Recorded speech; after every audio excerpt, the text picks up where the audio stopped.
Bonsoir, vous l'avez certainement remarqué, il ne se passe plus une journée sans qu'on nous rappelle les gestes essentiels pour sauver la planète. C'est rentré dans les mœurs, on n'utilise plus de sacs en plastique, on économise l'eau, on trie désormais nos déchets.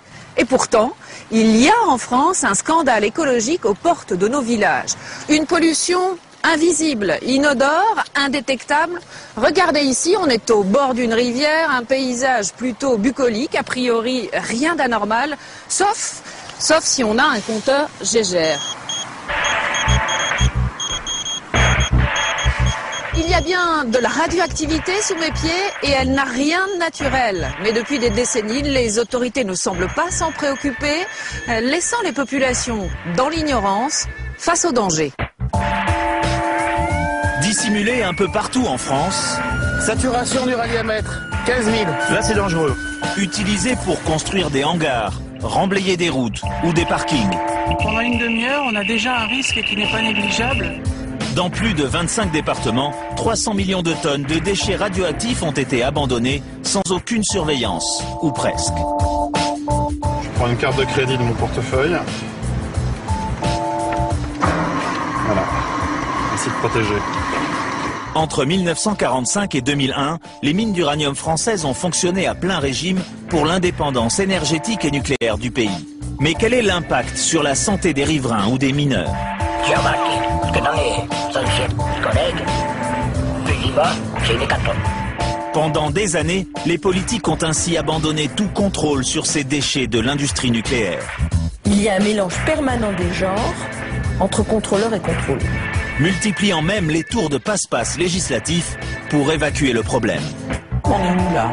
On est où? Dans l'Union soviétique ou on est en France? On est dans une dictature ou on est dans une démocratie? Malgré les rapports alarmants et la mobilisation de quelques citoyens, depuis 30 ans, rien n'a changé et rien n'est fait pour trouver une solution. Attendez, là il y a un truc qui va pas du tout dans ce pays. Ce soir, Pièce à conviction vous dévoile le scandale de la France contaminée.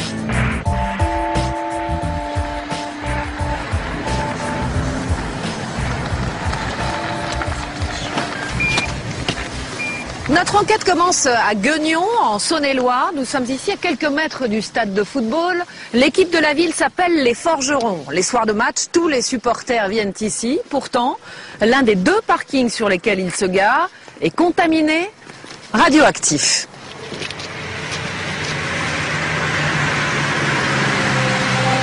Aujourd'hui, jour de semaine, le parking du stade de foot de Gueugnon est désert. Cet homme va profiter du calme pour effectuer des mesures surprenantes sur ce lieu public. Avec cet appareil, il va évaluer le risque d'irradiation pour les personnes qui viennent dans cette zone. Déjà, faut pas aller loin. Déjà dans le coffre de la voiture. Donc ça veut dire qu'il y en a dessous là. Christian Courbon travaille pour la CRIRAD, le seul laboratoire français indépendant de recherche et d'information sur la radioactivité. Mon appareil indique qu'il y a de la radioactivité là sous mes pieds. Je vais aller vérifier un peu plus loin quand même pour voir si c'est la même chose partout. Bon alors là déjà on pète là, hein, voilà. Vous voyez, mais il y en a partout là. Oui, il y en a partout. C'est une horreur. Partout, le compteur Gégère crépite. Car les experts de la CRIRAD ont découvert que les sous-sols du parking regorgent de déchets radioactifs. Là-dessous, il y a entre 28 000 et 30 000 tonnes de résidus. Sous le parking, à 70 cm de profondeur. Le parking du stade de foot, mais aussi ses alentours, dissimule des milliers de tonnes de cailloux et de boue radioactive. On les appelle des stériles et des résidus. 4000. Par endroits, il dégage une radioactivité 60 fois plus forte que la radioactivité naturelle de la région. Elle se mesure en chocs par seconde. Là, je suis à 4000 chocs par seconde, sachant que dans le milieu naturel, on a 75 chocs ici, entre 50 et 75, quoi. Il n'y a aucun panneau, c'est en accès libre, donc nous sommes là, nous, déjà, librement. Voilà, c'est les berges, donc c'est ouvert aux pêcheurs, aux enfants. Tout le monde peut venir jouer là, quoi. À part que vous êtes assis sur beaucoup de radioactivité. Et encore, là, c'est juste l'irradiation. On peut penser que des enfants qui jouent là vont jouer avec cette terre-là et vont se contaminer de façon interne, quoi. Ils vont s'en mettre sous les ongles, ils vont sucer les doigts, voilà. Donc ici il y a un danger d'irradiation et de contamination. Il y a les deux. L'irradiation, ce sont les doses reçues à proximité de la source radioactive. Mais la contamination, c'est l'irradiation permanente, car notre corps transporte alors une source radioactive. Il y a 220 000 tonnes de déchets radioactifs en plein centre-ville de Gueugnon. Voilà. Cette quantité colossale est consignée dans ce rapport, rendu public en mars 2007. Au total, la CRIRAD a comptabilisé 225 550 tonnes de matière radioactive, enfouies dans la zone qui va du stade de foot à la rivière. Ces déchets ont été rejetés par une ancienne usine d'extraction d'uranium, située de l'autre côté de la berge. Cette usine, aujourd'hui démontée, était située sur ce terrain vague, entre ces deux hangars. Elle a produit pendant 25 ans du concentré d'uranium pour l'industrie nucléaire. Il y a 11 mois, les habitants de Gueugnon ont découvert avec inquiétude le rapport de la CRIRAD. Depuis, l'association locale de défense de l'environnement tente de cerner l'ampleur des risques pour la population. Personne ne sait ce qui s'y est passé en fait ici. Ben non, à part les gens du coin, quelques informations, les gens qui ont travaillé. Qui ont travaillé et qui ont donc manipulé toutes ces matières qui peuvent témoigner encore, ceux qui sont encore en vie. Un de ces anciens salariés de l'usine a accepté d'aider les habitants à collecter des informations. Jules Rameau a travaillé 25 ans pour l'usine d'uranium, jusqu'à sa fermeture en 1980. Il était contremaître. Son témoignage est essentiel. L'uranium ici, ça venait en pierre, comme une carrière, et on concassait, on broyait, et ensuite on attaquait à l'acide sulfurique, on faisait des précipités, on filtrait, et tout ce qui était sable et eau, on envoyait tout ça ici. Même où est le stade, là, les tribunes, ça a été remblayé avec du stérile uranifère. Donc le stade, il a été fabriqué avec des stériles, sur la base de stériles. Pas tout, mais disons qu'il y a que les dernières tribunes, là c'est sûr. Hein. Là-bas, non. D'accord, mais là c'est sûr. Là c'est sûr, parce que c'est moi qui ai remblayé, alors je suis sûr que... C'est vous qui avez remblayé là? Sous le parking, sous les tribunes du stade, mais aussi sur ce terrain voisin, 225 000 tonnes de matière radioactive ont donc été enterrées, avant d'être simplement recouvertes d'une couche de terre. Les résidus radioactifs, ça occupe quoi? Enfin, les premiers. En proportion. En proportion, je sais pas, à peu près, je sais pas si on voit les talus ici, parce que moi, c'est par rapport au machin. Aujourd'hui, la décharge radioactive a disparu sous la végétation, et Jules Rameau a du mal à en cerner les contours. À peu près peut-être 20 ou 30 mètres ici, jusque là-bas au chemin. Au total, les déchets sont enfouis sur 12 hectares de terrain. Quelques années plus tard, la commune a même créé un parcours de santé sur ce site. Depuis peu, il a été démantelé. Là, il y avait des agrès, où les gens font leurs petits exercices et ils faisaient le tour du terrain. D'accord. Le tour du terrain radioactif. Donc il y avait un parcours Vita où les gens étaient censés, disons, se mettre en forme. On peut dire qu'ici, il y a eu un travail de désinformation, non-information, où on a essayé de faire une démonstration, en fait. Démontrer que ça, finalement, bon, c'est pas si dangereux que ça finalement. Bien caché dans la nature, vous voyez. Maintenant, c'est très écologique.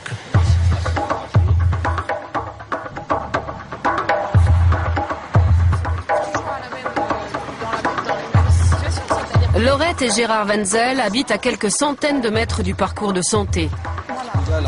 Pendant des années, ils s'y sont promenés jusqu'à ce qu'ils découvrent que le site était radioactif. Nous les y avons emmenés et là, surprise, Areva a fait installer un grillage quelques jours avant notre venue. Il y a des barrières, elles ont été installées quand? Eh ben voilà, il y a 15 jours. Ça vient d'être fini. Ça a démarré une semaine avant Noël et ça s'est terminé ces derniers jours. En fait, ici, vous êtes promené pendant des années? Voilà, des années, de rien. sans se douter. Nous savions qu'il y avait le dépôt de déchets de l'usine Cogema qui était avant à Guignon, mais sans savoir qu'il y avait un réel risque de toxicité ou de danger. Bon, qu'on comprenne bien, hein, ça veut dire que vous étiez là avec le landau, le petit, vous monsieur, vous faisiez votre jogging ici? Vélo, chien, marche à pied. Marche presque quotidienne. Quotidienne. Il y avait un parcours de santé là, donc vous faisiez du sport. Voilà. En étant persuadé que c'était bon pour la santé. Tout à fait, oui. Exactement.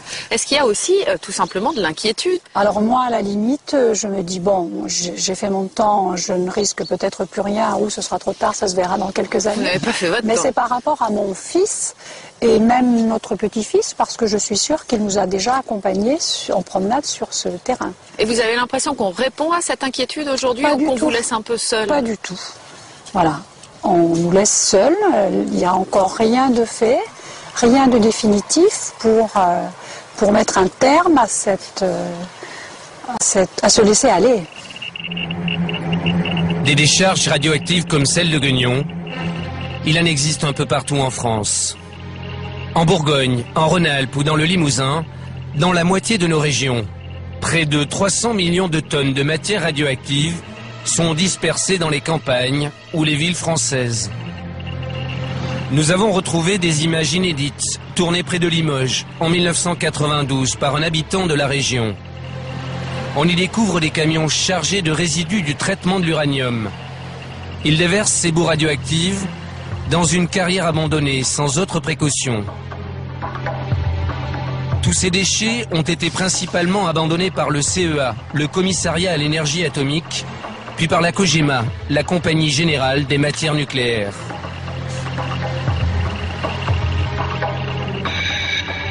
De 1946 à 2001, ces deux entreprises contrôlées par l'État ont exploité 210 mines d'uranium sur le territoire français. Pendant 55 ans, elles ont fourni le combustible nécessaire pour alimenter nos centrales nucléaires et fabriquer nos bombes atomiques. Pour cette physicienne nucléaire réputée, le CEA et la Cogema se sont crus tout permis. Ils travaillaient dans leur esprit pour la nation, puisqu'ils s'occupaient de la bombe, ils s'occupaient de faire le développement nucléaire. Et donc, clairement, ils étaient dépositaires du futur du pays. Et avec ça, ils arrivaient partout en roulant les mécaniques. Ils travaillaient pour la patrie, donc tout le monde devait s'incliner. Cet ingénieur spécialiste de la radioprotection a travaillé pour le Commissariat à l'énergie atomique. Il est pourtant critique. Le Commissariat à l'énergie atomique puis l'industriel, ça a été des instruments au service de l'État. Donc l'État est aussi responsable. L'État est d'abord responsable de la santé de milliers de mineurs qui ont extrait, à ciel ouvert ou dans les entrailles de la Terre, le minerai d'uranium jusqu'au début des années 2000. Responsable aussi des conditions de travail des ouvriers qui ont transformé dans les usines ce minerai en poudre d'uranium. Dans le Cantal, jusqu'au milieu des années 80, une usine a produit la poudre d'uranium qui sert de combustible à nos centrales nucléaires. Jean-Jacques Mesure est soudeur. Il a travaillé dans l'usine de Saint-Pierre, au contact direct de l'uranate. Cette poudre jaune, ce concentré d'uranium. Il y en avait plus ou moins partout, c'était quand même assez volatile, donc nous quand on déposait des vieilles tuyauteries, n'importe quoi, il y en avait dessus. Et bien sûr, on n'avait pas de masque, on n'avait rien. Bon. Mais j'ai vu pire que ça. J'ai vu des trucs aussi que, bon, des fois on faisait le poste, on arrivait à 5 h du matin, il y avait, comment dirais-je, un tapis où c'est que l'uranate, ils appelaient ça l'uranate, donc, qui arrivait dessus, ça s'est coulé, et à la sortie de ce tapis, ça s'était bouché. On arrivait, tout ça, oh, ça déborde, ça déborde. Les gars, oh, ils regardaient, il y avait un tas comme ça sur les passerelles. Et bien, comment on faisait? Et ça, c'était de l'uranium? Oui, oui, c'était de l'uranium, de l'uranate, oui. Et bien, qu'est-ce qui se passait? C'était un coup de lance à incendie, et puis terminé. C'était lavé, ça coulait à travers les passerelles, ça tombait par terre. À 150 km de là, en Haute-Vienne, une quarantaine de mines d'uranium ont été exploitées jusqu'au milieu des années 90. Pendant 14 ans, cet homme a travaillé dans l'une d'entre elles. Avant qu'il ne perde l'usage de la parole, la CRIRAD a recueilli son témoignage il y a 4 ans. Gilbert Mougnot nous amène à l'entrée du puits qu'il empruntait tous les jours pour aller au fond de la mine. Où est-on exactement?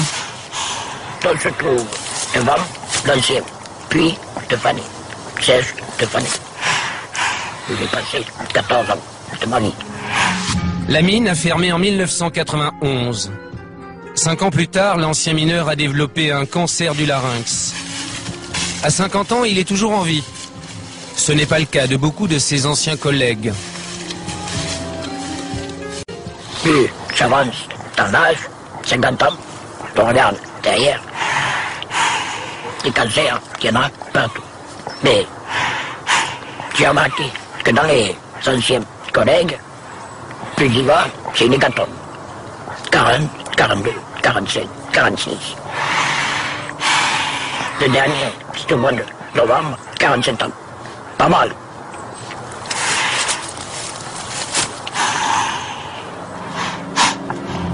On fait une pause?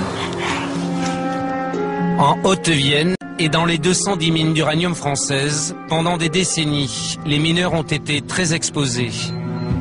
Car il n'existe aucun moyen de se protéger, par exemple, de l'irradiation dégagée à proximité du minerai d'uranium. Comment se protéger contre le rayonnement gamma direct? Tailler faire.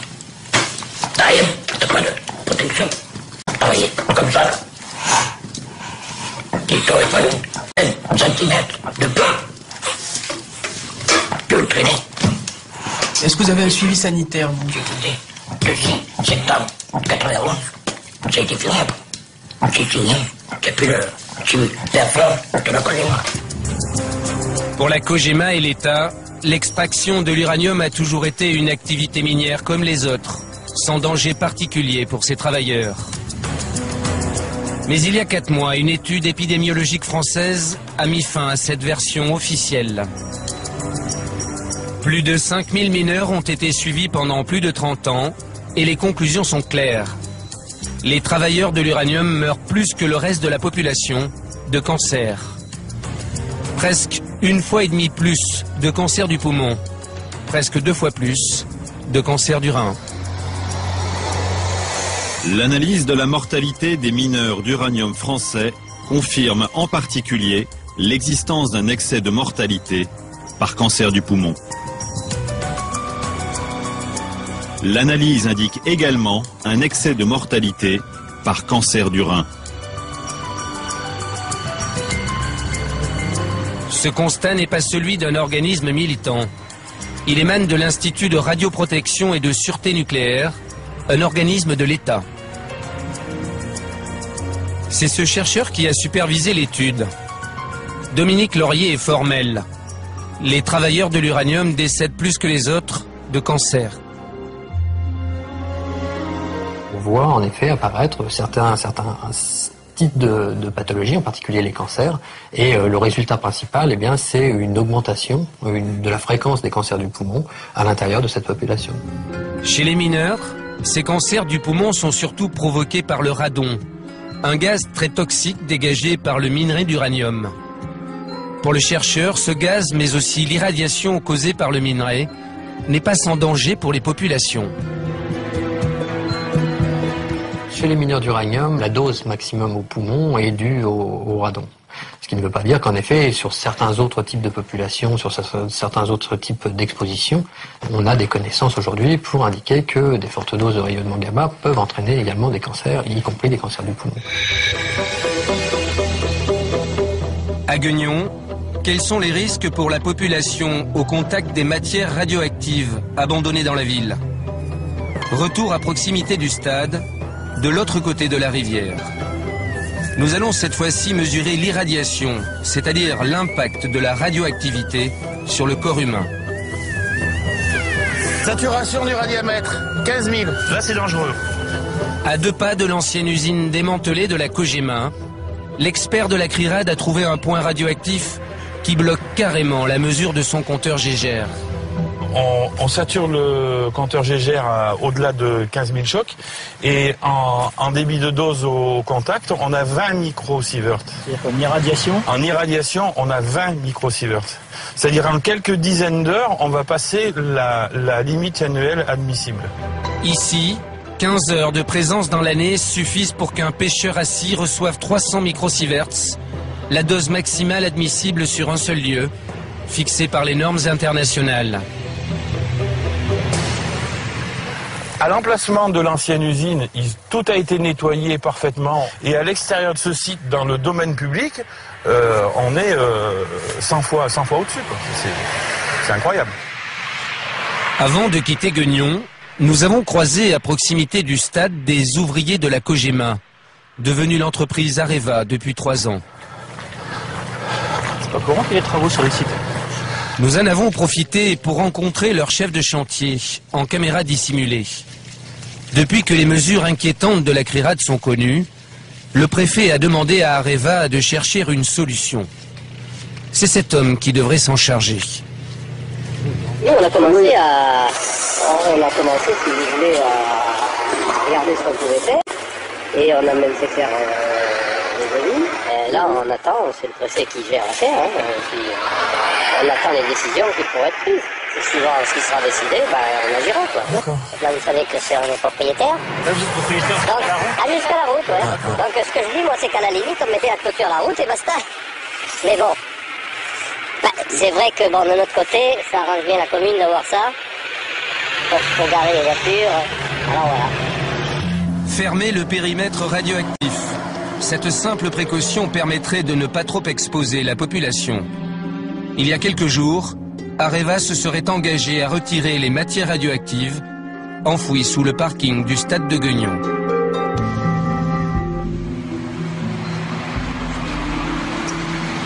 Face à cette situation, Areva a donc décidé d'agir d'ici à la fin de l'année. Un engagement bien tardif, car en attendant, Areva n'applique pas le principe de précaution et laisse le parking du stade de football libre d'accès. Nous avions beaucoup de questions à poser à Anne Lauvergeon, la patronne d'Areva. On nous a rétorqué qu'elle n'était pas disponible. Un agenda trop chargé sans doute. C'est donc le porte-parole du groupe qui a répondu à l'interview. Pourquoi certaines zones qui sont vraiment accessibles au public aujourd'hui ne sont toujours pas clôturées alors que vous avez clôturé d'autres zones?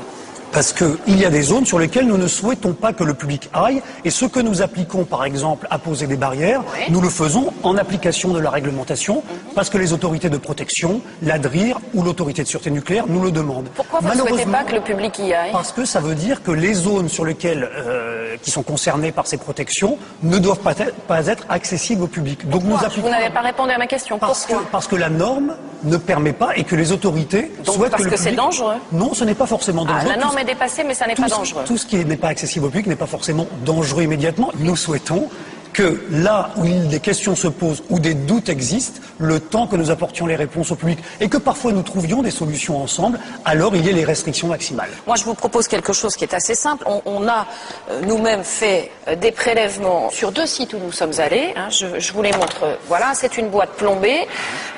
On y a mis, je vais prendre ça délicatement parce que c'est Dans du plastique, donc moins dangereux, mais quand même radioactif. Ah non, on peut le prendre dans la main. Oui, moi je vais le prendre dans la main. Vous pouvez le prendre dans la main, je le prends dans la main aussi, c'est pas le problème. Je pense que si on enlevait le plastique, il faut dire simplement ça, c'est du sable, c'est du résidu. Donc si on enlevait le plastique, comme c'est du sable, ça peut partir vraiment absolument partout dans cette pièce. Et je ne souhaite pas, et j'imagine que vous non plus, vous ne souhaitiez pas que ce soit à tout vent ici et que quelqu'un éternue dans cette pièce. Ça, c'est un Radex. Je ne vous dis pas ce que c'est. Vous savez parfaitement ce que c'est. Ça mesure la radioactivité. Et on va donc regarder immédiatement la mesure que on obtient. Quelle est la norme? On est en microsievert? Oui, on est en microsievert par heure. Donc là, ça monte à 1,62, ça continue à monter. Bon, voilà. Donc.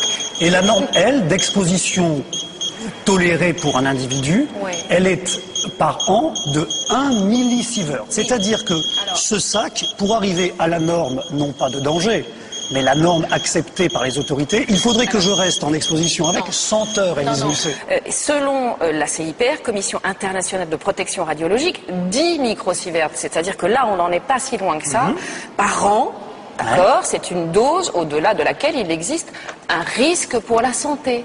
Si effectivement on est quasiment à 2, au bout de 5 heures, on arrive à 10 microsieverts par an, donc qui est une dose qu'il ne faut pas dépasser pour la CIPR. Mais c'est une dose, Élise Lucet, que vous trouvez à l'état naturel. Voulez-vous moi-même que j'aille chercher une pierre de granit qui est là à notre disposition? Ce qu'on peut faire très simplement, c'est prendre la radioactivité naturelle. Oui, parce qu'elle n'est pas dans l'ambiance. Mais regardez, Élise Lucet, prenons ce granit. Prenons ce granit qui est un granit naturel et approchez donc, s'il vous plaît, votre appareil. Bien sûr, avec grand plaisir. Et approchez donc votre appareil et vous allez voir que ce sont... Alors, où est-ce qu'il monte, celui-ci? 0,40. Écoutez, là, voilà, je suis à 0,40. Là, écoutez, franchement, 0,40. Mais pour vous dire que nous sommes dans des normes...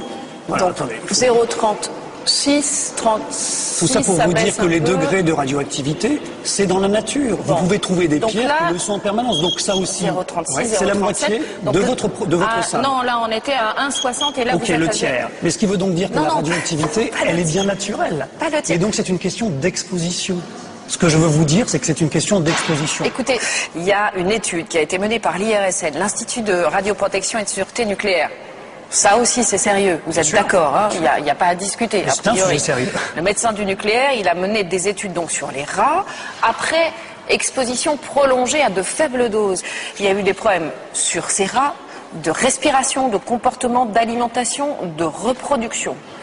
Donc ça vous fait réfléchir, j'imagine. Mais ça va nous faire réfléchir tous ensemble. Si ces constats de l'IRSN sont confirmés, j'imagine, par d'autres études scientifiques contradictoires.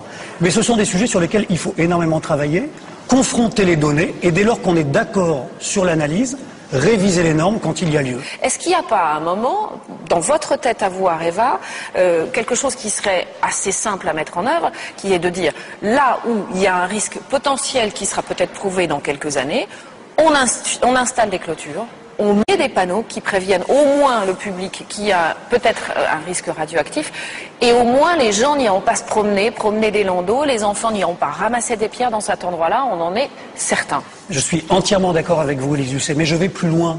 Je trouverais inapproprié que ce soit Areva qui, de son propre chef, décide sans contradiction et surtout sans concertation avec les autorités de sûreté, mais parce qu'aujourd'hui nous sommes... Mais vous protégeriez la population. Mais vous l'avez dit, et au regard de votre chiffre d'affaires, c'est pas beaucoup d'argent mettre des clôtures. Mais nous ne sommes pas dans une logique financière en ces matières. La population, elle a droit aux informations, ses élus aussi, et il y a le contrôle des autorités. Je comprends, mais en attendant que toutes ces démarches soient entreprises, ça prend énormément de temps. Est-ce qu'il n'y a pas un principe de précaution? On met des panneaux, on prévient le grand public, et au moins, il n'y aura pas de catastrophe découverte dans 10 ans. Et quand il y a lieu, nous le faisons. Et si je peux me permettre, jusqu'à présent, vous n'avez pas découvert de catastrophe.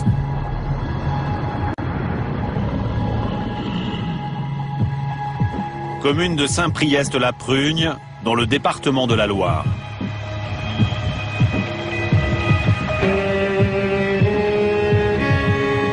Dans la semaine, Arlette Mossan est tailleuse de pierre. Le week-end, elle sillonne depuis plus de 10 ans les routes de son département, à la recherche d'une radioactivité pas du tout normale. 700, 800, on a 800 dans la voiture encore là. C'est énorme 800 dans la voiture. Le long de ces routes, des cailloux radioactifs sont nichés sous le goudron. À 60 km/h, le compteur Gégère enregistre à 50 cm du sol 800 chocs par seconde. 4 fois plus que la radioactivité naturelle de la région. On a mesuré des endroits là où il y a 10 000 au sol. Ah oui, d'accord. Malgré le goudron. Ouais, on a encore beaucoup là. Ah oui, c'est énorme en fait. Oui, enfin, dans un lieu public, c'est énorme. Quand Arlette détecte un point très radioactif, elle s'arrête pour préciser ses mesures. Comme ici, en plein cœur du village de la Prugne.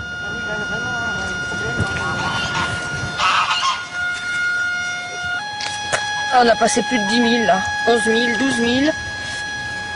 12 plus 3, ça veut dire 12 000. C'est vraiment, là, c'est vraiment énorme là.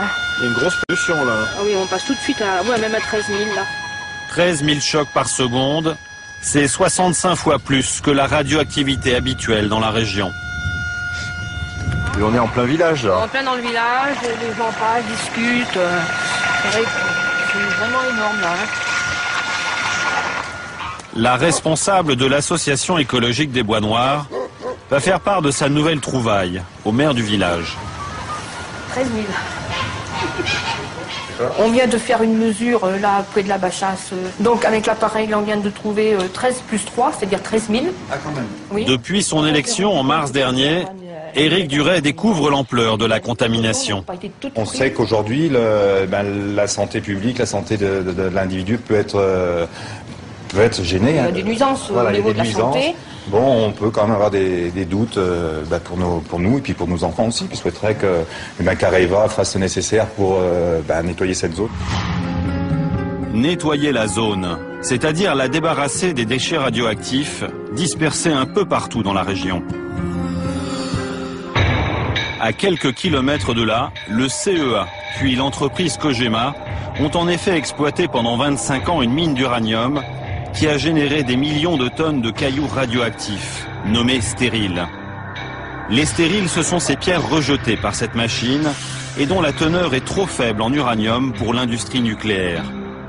Mais elles sont toujours radioactives. Jusqu'en 1980, ce déchet inutile pour la Cogema a été une aubaine pour le département.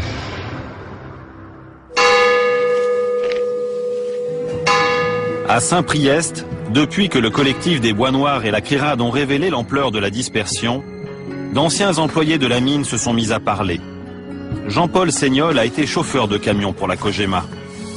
Sur le site minier, il croisait souvent du personnel de la DDE, la direction départementale de l'équipement, qui venait se servir. La DDE mettait des pelles. La Cogema dit voilà, vous chargez là, ils se mettaient sur la verse à stérile, un gros remblai, un gros tas de stérile, ils tapaient dedans, puis ils chargeaient, les camions partaient, alors, à droite, à gauche, n'importe où. Voilà pourquoi certaines routes du département crépitent. Elles ont été construites sur des stériles par les services de l'État. C'était gratuit ou il fallait l'acheter?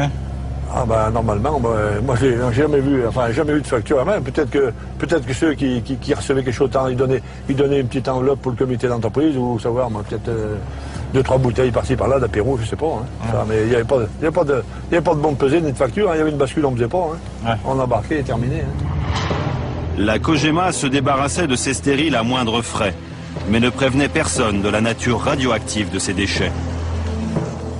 D'ailleurs, vous-même, vous saviez ce que vous transportiez ou pas? Moi, je savais que c'était du minerai d'uranium, mais minerai d'uranium, pour moi, c'était comme du minerai de fer ou du charbon enroulé, comme un camion normal, des bennes, des camions bennes, pas chez nous.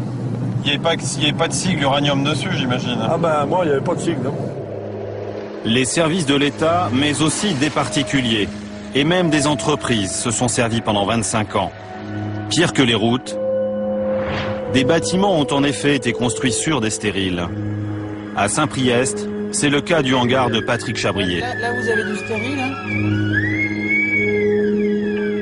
Aujourd'hui, le responsable du laboratoire de la CRIRAD va confirmer qu'il est contaminé.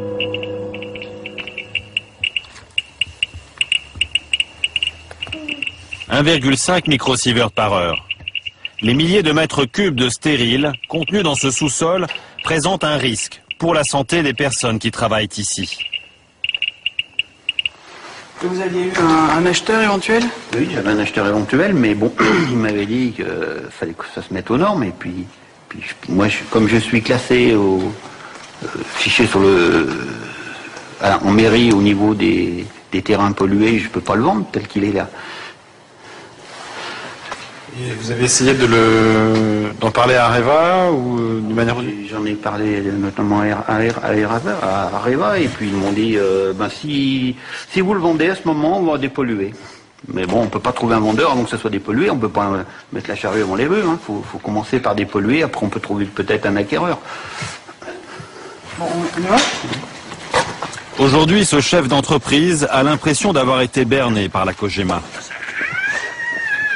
Dans les années 1970, il a récupéré avec son père des milliers de mètres cubes de stériles sur lesquels repose son local. Donc tout ça, toute cette partie s'est remblayée en stérile. Toute cette partie, oui, qui est même un peu au-dessus. Donc vous avez, vous voyez la hauteur. C'était une aubaine de trouver du remblai à bon marché, quoi, pour remblayer le...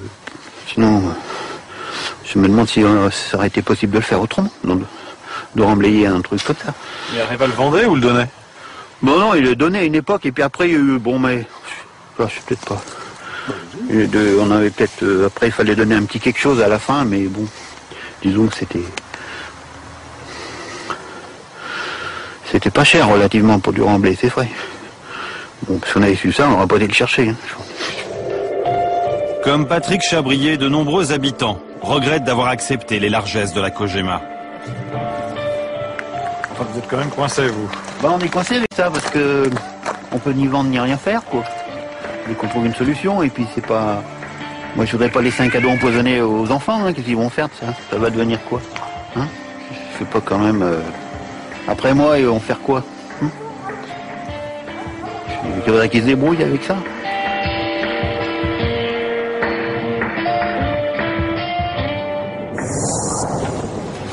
Après sa journée de recherche, Arlette Maussan va mettre à jour sa carte radioactive. Un nouveau point rouge pour un nouveau point contaminé. Un de plus parmi les 80 sites qu'elle a répertoriés en 10 ans. En décembre 2007, elle a envoyé ce relevé à l'administration. On leur a donné les résultats sous forme de tableau, ainsi qu'à la DRIR, à la sous-préfecture. On leur a donné tout ça au mois de décembre l'année dernière. Areva considère qu'il n'y a pas d'urgence et que les normes sont respectées. Voilà. Et nous, on considère qu'il y a quand même des valeurs qui sont très importantes par rapport à la valeur naturelle. Que pense la DRIR, le gendarme de l'environnement régional, de ces valeurs bien supérieures à la radioactivité naturelle? Nous sommes allés à Lyon, rencontrer le responsable de l'État pour la région Rhône-Alpes. Philippe Ledanvic est aussi délégué de l'autorité de la sûreté nucléaire, la police du nucléaire en France. Nous lui présentons la carte d'Arlette. Du site de Saint-Priest que vous connaissez sûrement mieux que moi. Donc, je suis même allé cet été, donc en vacances. Non, pour le travail, donc justement pour voir à quoi ça ressemblait. Et donc sur chacun de ces sites, donc des évaluations de risque ont été conduites de cette façon. Et selon que le risque est supérieur à un certain seuil ou pas, les remblais ont été enlevés ou pas. La réponse qui est apportée sur faut-il ou pas déblayer les remblais, c'est naturellement par rapport au seuil d'1,5 millisievert qui est utilisé comme référence. 0,5 millisieverts, presque le double des 0,3 millisieverts sur un même lieu que recommande la Commission internationale de radioprotection. Une recommandation que la France est censée appliquer. Visiblement en Rhône-Alpes, la préfecture a fixé sa propre norme, bien au-dessus de ce seuil de tolérance. L'administration régionale chercherait-elle à sous-évaluer l'étendue des risques? Nous sommes allés dans l'Allier, un département voisin, lui aussi contaminé par les stériles de la mine de Saint-Priest-la-Prugne. Cette fois-ci, pour explorer le parking de ce club de ski de fond, l'ingénieur en physique nucléaire de la CRIRAD va prendre quelques précautions. Comme lui, Bruno Charéron nous demande de chausser des surbottes. Merci. Bon, je mets ça par-dessus mes chaussures. Et alors pourquoi on s'équipe comme ça sur un parking? Comme on va donner quelques coups de pioche pour voir un petit peu la différence quand on s'enfonce dans le sol, on va mettre des surbottes D'accord. Et des gants pour que s'il y a de la poussière d'uranium, on n'en ramène pas sur les mains ni sur les pieds. Plus de 4000 chocs. Là, je sature encore, plus de 5000 chocs. Donc là, il y a un objet, il y a un caillou qui émet plus de 5000 chocs au contact. Et donc, en grattant, on peut monter beaucoup plus. Et ce genre de caillou, en fait, il y en a absolument partout, sur ce parking, absolument partout, sur toute cette surface ici. Bruno Charéron va nous montrer ces cailloux à fleur de sol, qui contiennent ce fameux uranium de couleur jaune.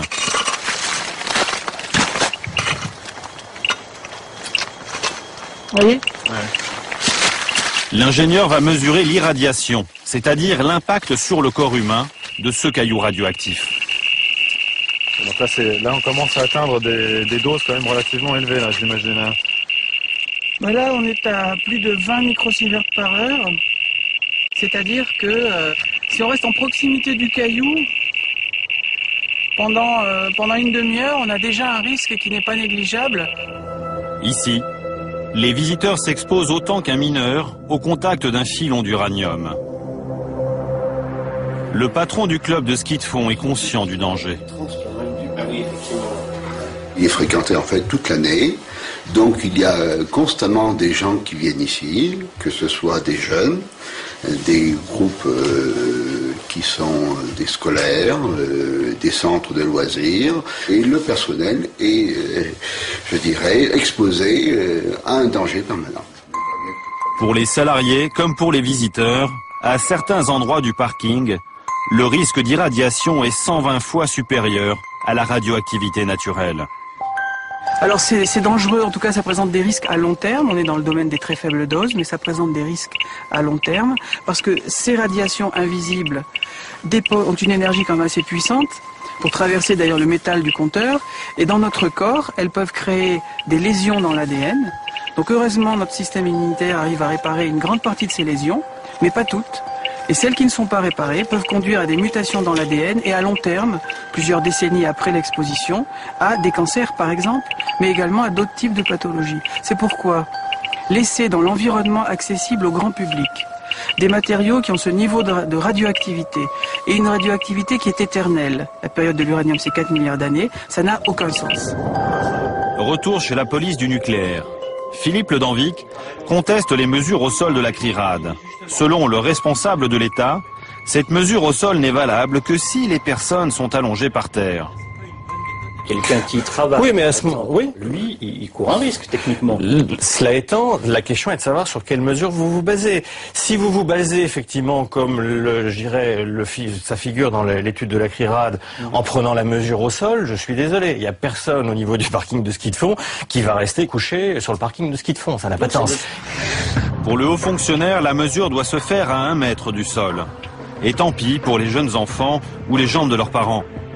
À Valence, dans son laboratoire, Bruno Charéron va nous démontrer, avec un caillou prélevé sur le parking de ski de fond, que les méthodes des services de l'État minimiseraient les risques. Donc là, pour limiter les risques et les doses que vous prenez, je vous demande simplement de passer à 2 mètres. Alors bien sûr, ce qu'on dit nous, c'est que les gens ne restent pas couchés sur le parking du foyer de ski de fond, mais que par contre, n'importe qui, des enfants peuvent prendre ces cailloux, les ramener chez eux, et si par exemple ils mettent ce morceau de minerai, par exemple sur leur table de chevet, même à cette distance par exemple, à une dizaine de centimètres, on a déjà plus de 10 microsieverts par heure, c'est-à-dire, disons, 100 fois le niveau naturel habituel. Et ce qui est très critiquable dans la méthode qu'utilise Areva pour contrôler la radioactivité sur ces anciens sites où il y a des remblais radioactifs, c'est que les mesures qu'ils font sont faites à peu près à 1 mètre au-dessus du sol, et à 1 mètre au-dessus du sol, on a un niveau qui n'est pas normal. Ici, on a à peu près 7 fois plus que le niveau naturel. On sent bien qu'il y a quelque chose de radioactif, mais ça ne rend pas du tout compte de la quantité de radiation que l'on recevrait si on est au contact de ces matériaux. Et surtout, cette méthode ne permet pas justement de vraiment diagnostiquer la présence de ces morceaux de minerai dans les sols. Au contact, ce stérile irradie jusqu'à 65 microsieverts de l'heure. Ce caillou est donc un vrai déchet radioactif.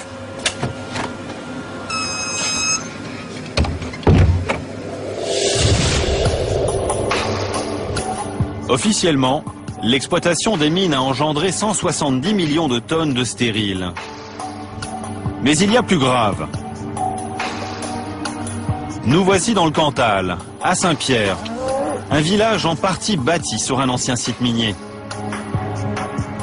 Depuis 30 ans, cette jolie commune vallonnée repose sur 600 000 tonnes de résidus, ces boues rouges issus du traitement chimique de l'uranium. En 1985, le site minier a fermé. En quelques années, il a été effacé du décor par des paysagistes spécialisés dans le réaménagement des anciennes mines. Cet habitant est le secrétaire de l'association qui tente de faire décontaminer son village. Il nous amène sur cet espace de loisirs qui repose sur des résidus. Là, nous sommes sur un terrain privé, propriétaire Areva. Bon, ce site, nous déjà on est surpris qu'il ne soit pas clôturé, qu'il ne soit pas interdit au public. Et comme vous voyez, même on attire le public en installant des bancs, en faisant tout en sorte qu'il soit agréable. Mais nous sommes sur un site privé où on a créé ce fameux espace Saint-Pierre. Nous nous dirigeons à présent vers l'ancienne usine qui traitait le minerai d'uranium. Et là, on arrive à l'emplacement de l'ancienne usine. Et sur cette parcelle qu'on voit en dessous de nous, que les ingénieurs de la CRERAD ont trouvé du yellow cake carrément. Le yellow cake, c'est de l'uranium ultra concentré utilisé pour nos centrales nucléaires et nos bombes atomiques. Les paysagistes de la COGEMA ont oublié à Saint-Pierre ce concentré de radioactivité, à peine recouvert par 10 cm de terre. À Saint-Pierre, certains habitants sont très exposés. En bordure de l'ancienne mine, de l'autre côté du village, le maire a fait construire un lotissement d'une quinzaine de maisons où sont logés des employés municipaux. En 1997, Pascal et sa famille ont loué l'une des 3 villas construites juste au bord de l'ancien terrain minier. Donc c'était là que j'habitais. Ils l'ont quitté il y a 6 ans. J'ai fait confiance aux gens d'ici, quoi. Aux anciens maires, tout ça. J'ai fait confiance, je savais que, bon, apparemment, le site était fermé, il n'y avait aucun souci, quoi. Je pensais qu'il n'y aurait pas de problème, pas de répercussions sur la santé et tout. Pascal connaissait le passé minier du village, mais elle n'avait jamais entendu parler de contamination. Puis, elle a découvert que sa maison était bourrée de radon, un gaz ultra radioactif que dégagent les résidus. Il s'avère que dans cette maison, il y en a un taux très élevé.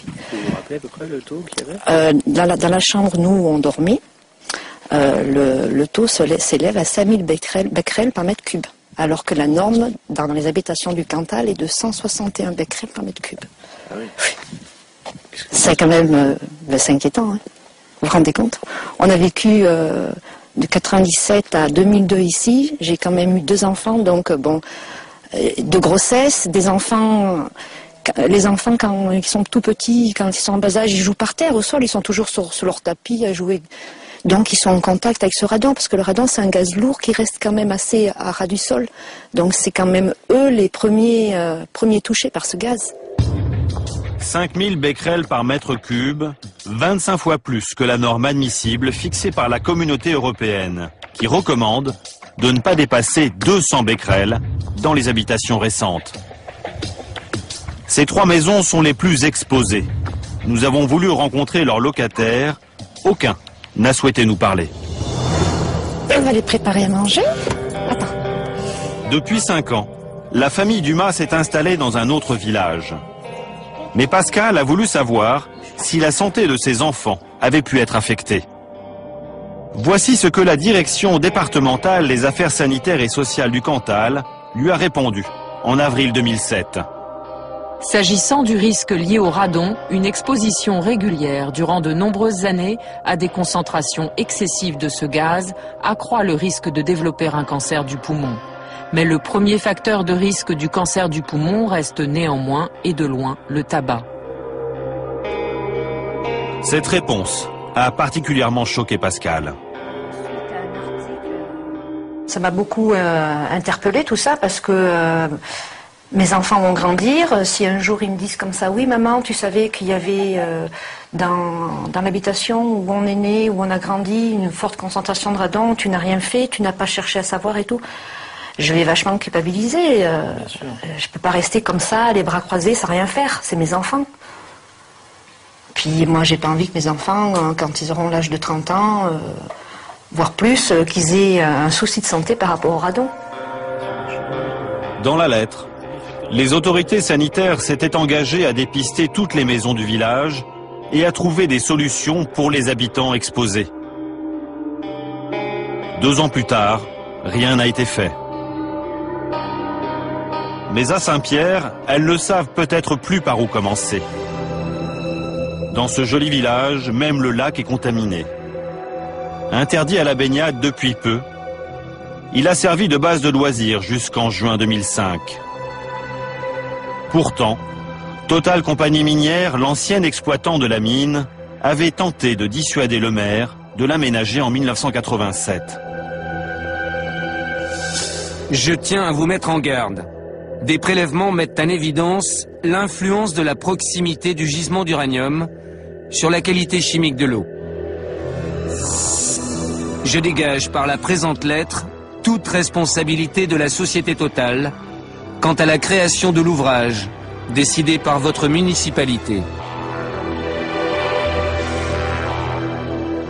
Avant de quitter Saint-Pierre, nous avons pris rendez-vous avec son maire pour lui demander quelques explications. Mais à notre arrivée, il nous a fait faux bond. Officiellement, il était parti en voyage. Depuis, il n'a plus répondu à nos demandes d'interview.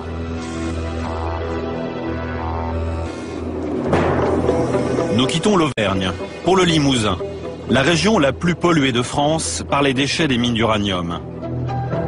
Cette fois-ci, ce ne sont plus des villages, mais une ville entière, Limoges et toute sa périphérie, qui a vécu sous la menace de la contamination. Pour les 240 000 personnes de cette capitale régionale, ouvrir le robinet était un geste dangereux, car l'eau potable était chargée en éléments radioactifs, et les habitants n'en ont jamais vraiment été informés. En 2004, la mairie de Limoges a commandé à la CRIRAD un rapport sur ses réserves d'eau potable. Ce rapport que nous nous sommes procurés n'a jamais été rendu public par la ville. Voici ce qu'il disait. Les apports en radionucléides au réseau présentent de sérieux problèmes de gestion pour le service des eaux de la ville de Limoges. La maire adjointe chargée de l'environnement a accepté de nous parler de ce dossier sensible. Aline Biardot a découvert la contamination de l'eau potable avec le rapport de la CRIRAD. On n'arrivait pas à savoir comment aborder cette situation de départ de la COGEMA. C'est-à-dire qu'en fait, ils partaient en laissant derrière eux toutes les saloperies, excusez-moi, qu'ils avaient accumulées pendant leurs années d'exploitation. C'était des dizaines d'années d'exploitation. Ils ont quand même finalement, dans cette histoire, reconnu leur faute de manière assez importante parce que... Je pense qu'au début, ils ne voulaient pas, et puis ils ont fini par l'admettre, parce que de toute façon, la ville de Limoges se serait dirigée tout droit vers du contentieux assez lourd. Et là, évidemment, ça ne faisait pas les affaires de COGEMA. Donc, assez habilement, effectivement, ils ont décidé de mettre la main au porte-monnaie et de régler définitivement le problème. Officiellement, le problème serait définitivement réglé. Mais nous allons remonter étape par étape le cours de l'eau et découvrir que la contamination a seulement été différée. L'eau potable de Limoges vient en grande partie de 3 grands étangs situés sur les hauteurs de la ville. Depuis que la mairie a menacé Areva, la multinationale s'active autour de ses réserves d'eau potable. À l'étang de la Crouzille, les pelleteuses achèvent de curer 50 000 mètres cubes de boue radioactive.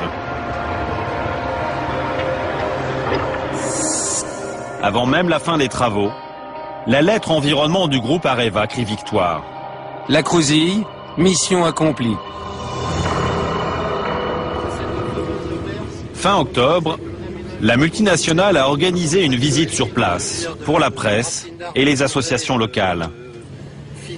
Nous nous sommes invités dans le bus pour écouter cet homme à l'allure détendue, le responsable de l'environnement d'Areva. Donc en fait là, sur votre gauche, vous avez ce stockage qui contient 5 millions de tonnes de résidus de traitement. Et si vous pouvez faire demi-tour ici, on va sortir.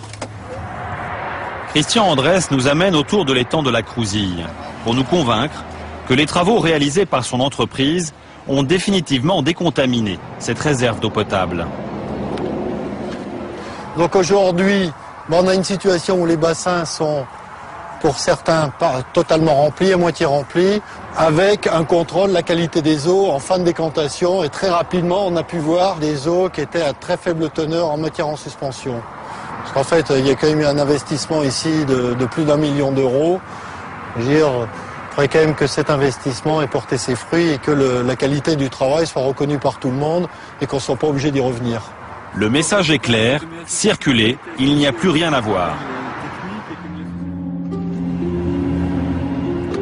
Première étape de notre enquête dans le Limousin. Nous retournons sur place avec un habitant de Limoges qui connaît bien le dossier et le directeur du laboratoire de la CRIRAD, Bruno Charéron. Nous allons effectuer des mesures à 100 mètres au-dessus de l'étang de la Crouzille, au bord d'une rivière qui alimente cette réserve d'eau potable. Bruno Charéron va vérifier si cette eau est contaminée.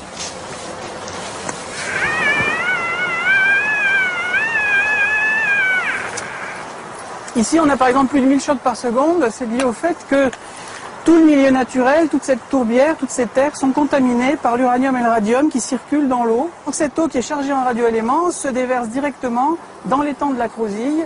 Et c'est pour ça qu'il a été contaminé, qu'il va continuer à être contaminé. Dans combien de temps ça va rester un déchet? Si personne n'enlève ces terres contaminées, elles vont rester contaminées pendant des milliards d'années, puisque la période de l'uranium, c'est 4,5 milliards d'années. Avant de quitter l'étang de la Crouzille, un ouvrier du chantier est venu nous mettre en garde.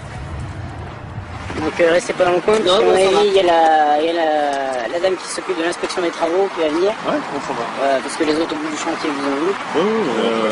Restez pas dans le coin. La ville de Limoges a dépêché l'inspectrice du chantier pour nous interdire de filmer ce lieu, que nous avions pourtant filmé avec Areva auparavant. Bonjour. On vient de se faire réprimander par votre collègue. Parce que c'est pas fini.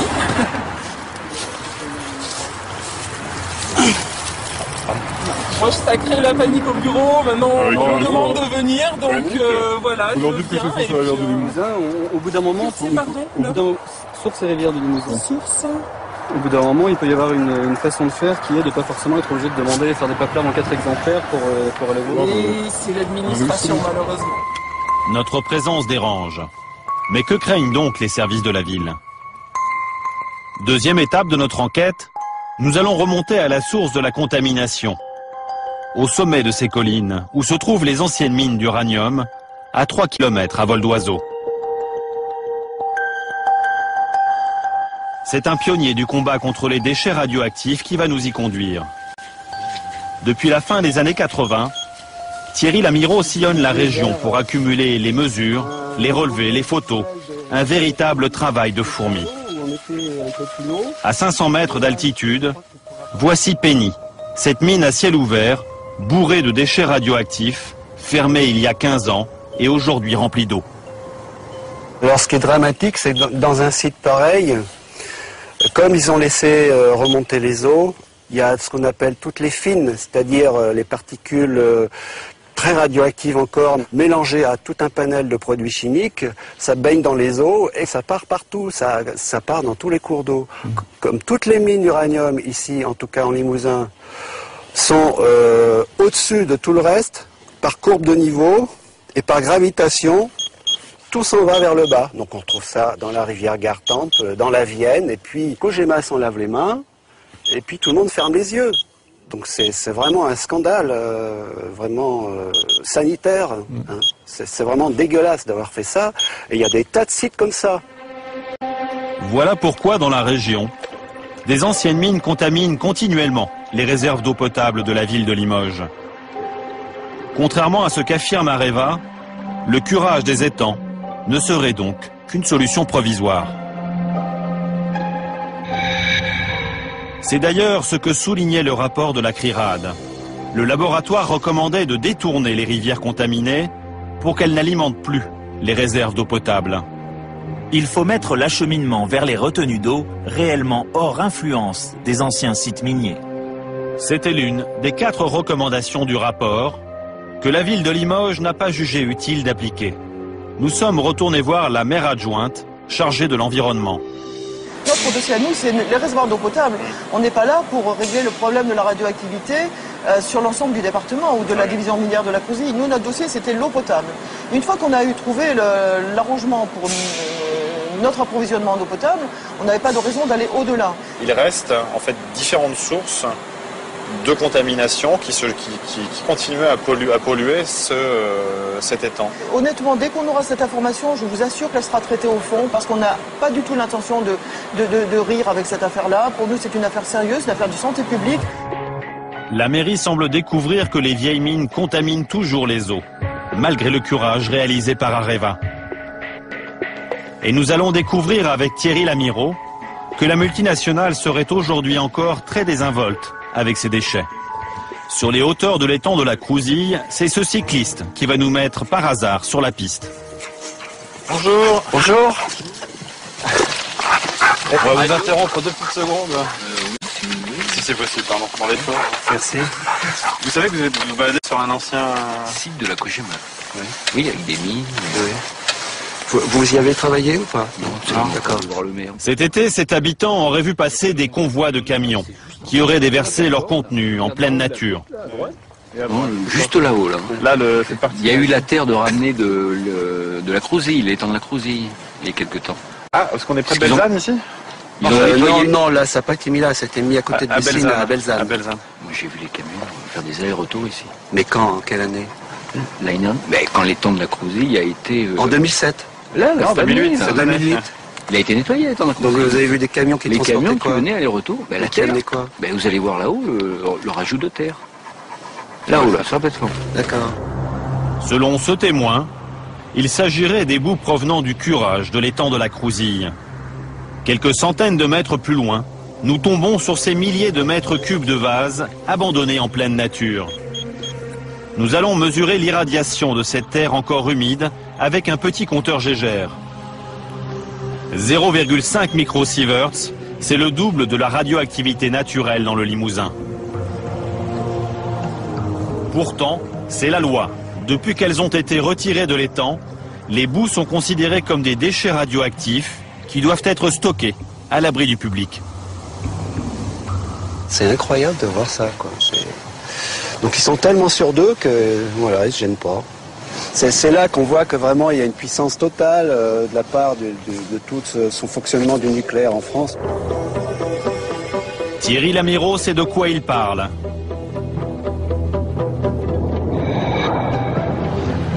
Sur ces images qui n'auraient jamais dû être filmées, il a surpris la Cogema en train de se débarrasser de ses résidus de traitement de l'uranium. En 1992, pendant des semaines, des centaines de ces camions-bennes ont traversé des villages de Limousin sans aucune précaution. Direction l'ancienne mine à ciel ouvert de Belzane. Avec ses 1 500 000 tonnes de déchets radioactifs, ce site devrait être classé en installation nucléaire de base. Pourtant, l'ancienne mine est aujourd'hui devenue un site modèle, une vitrine que le responsable de l'environnement d'Areva n'hésite pas à promouvoir auprès de la presse et des associations locales.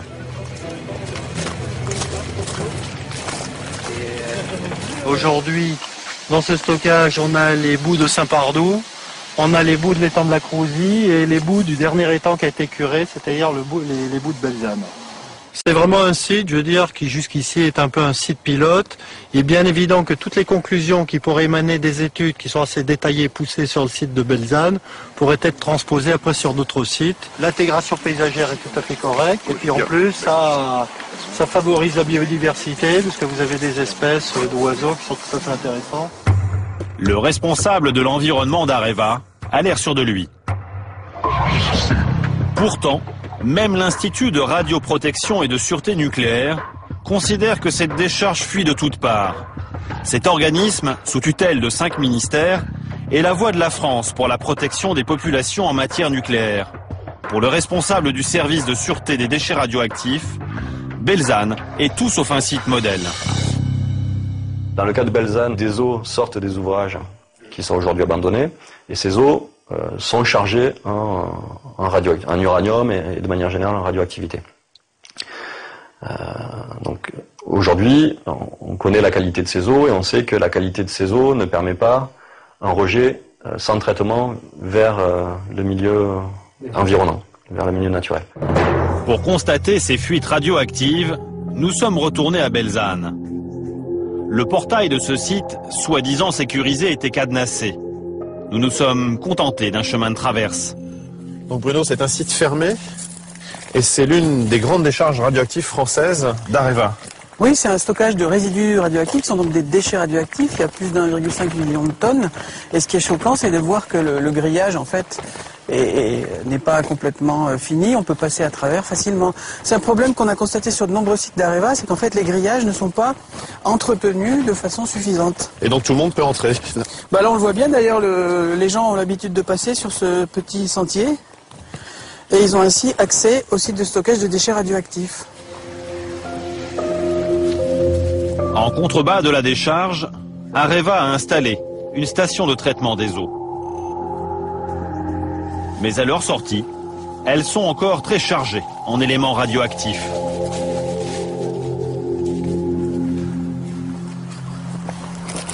Ah ben là, ça pète tout de suite. Hein.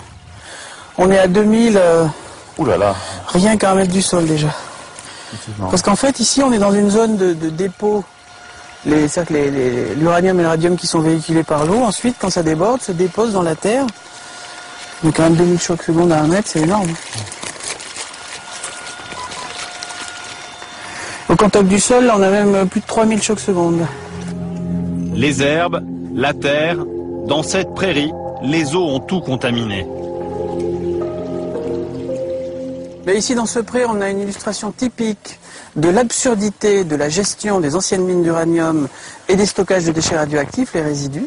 C'est qu'en fait, les sites de stockage fuient, ne sont pas étanches, donc les eaux sont contaminées. Elles contaminent ensuite tout le milieu aquatique et les prairies en aval. On le voit très bien ici, toute cette prairie est contaminée à des niveaux qui sont vraiment importants. Le niveau de radiation à 1 mètre du sol est, disons, 10 fois supérieur à la normale. Et en plus, la terre elle-même est un déchet radioactif. Et pourtant, l'administration laisse Areva continuer à laisser se produire ces écoulements et même à rajouter des sédiments contaminés dans le site de Belzane. Belzane n'est pas le seul site nucléaire où l'administration et Areva ont été négligents.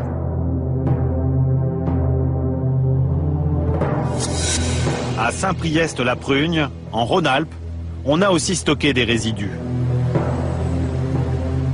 2 millions de tonnes de boue radioactive entreposées à 1 mètre sous ces eaux. Ici aussi, le site est soi-disant sécurisé.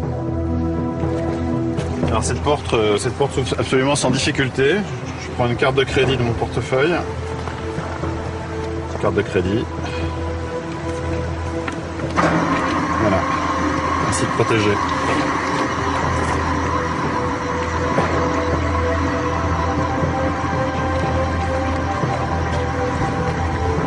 Dans le pays, tout le monde connaît la combine. Pour la jeunesse du coin, ce site nucléaire isolé permet parfois d'organiser des rave-parties. Le week-end, leurs parents viennent y pêcher, en toute tranquillité.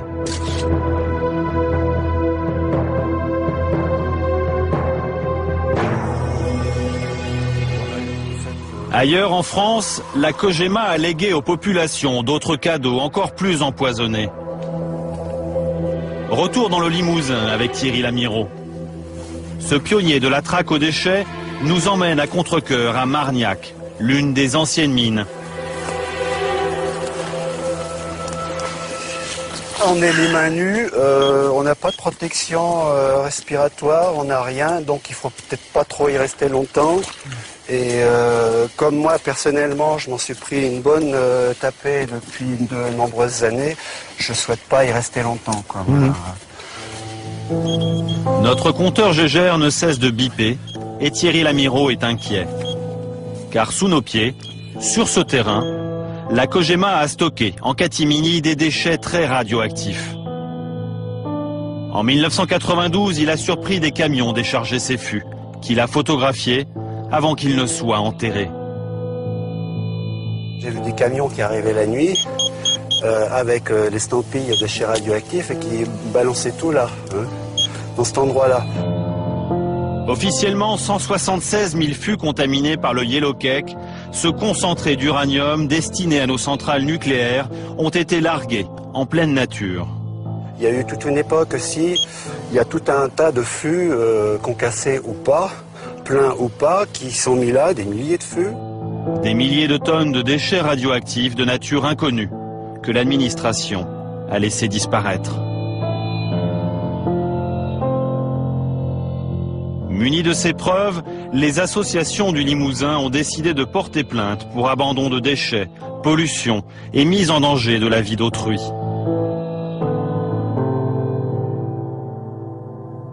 Cogema devant le tribunal correctionnel de Limoges pour abandon de déchets radioactifs pendant les 50 ans où elle a exploité les mines du Limousin.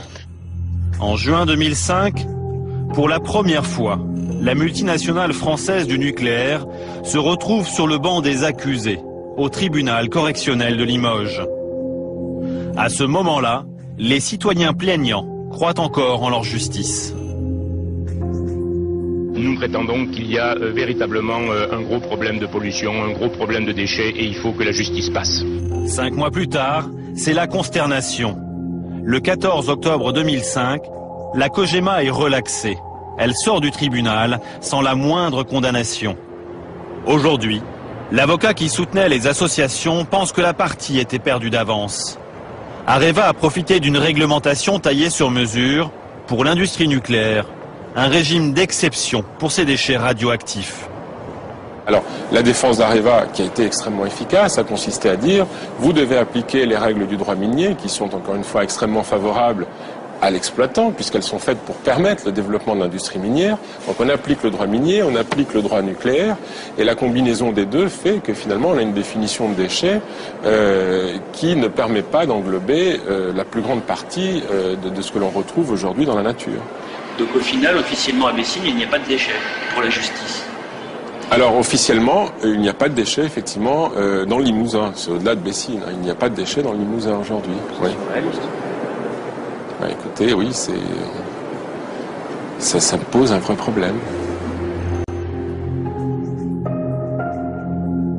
Nous nous sommes procuré le dossier d'instruction. Avant procès, le juge chargé de l'enquête avait sévèrement pointé du doigt la responsabilité de la Cogema. Ces faits caractérisent à la fois des modes de gestion non réglementaires de déchets radioactifs, mais encore des négligences substantielles de la part d'une société industrielle d'envergure mondiale. Le juge d'instruction a refusé de s'exprimer. Nous avons contacté un magistrat proche de l'enquête pour lui demander pourquoi le tribunal a relaxé la Cogema. Il nous a parlé franchement, sans savoir qu'il était enregistré. Tout a été apaisé complètement, la Cogema s'en fichant totalement. Ils ont suivi l'information d'un œil amusé, sans s'y intéresser vraiment. Et vous considérez qu'ils ont été relaxés alors qu'ils n'auraient pas forcément dû l'être? Ah bah, c'est mon avis, mais... C'est votre avis. Enfin, moi, je suis content d'avoir fait mon travail, parce que dans quelques années, quand on verra les bombes à retardement qu'a laissé la Cogema, au moins je ne serai pas mis en cause. C'est une satisfaction morale. L'impunité pour le pollueur. En France, le droit suprême du nucléaire a supplanté le droit commun. Cette justice qui s'applique à tous.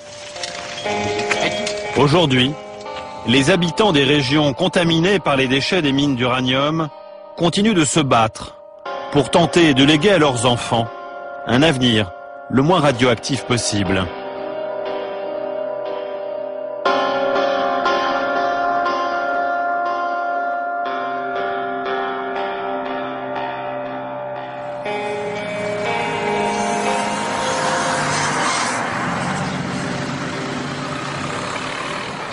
En France, le gendarme du nucléaire, c'est l'ASN. C'est cet organisme d'État qui est en charge du contrôle du nucléaire, de la protection des populations et de leur information.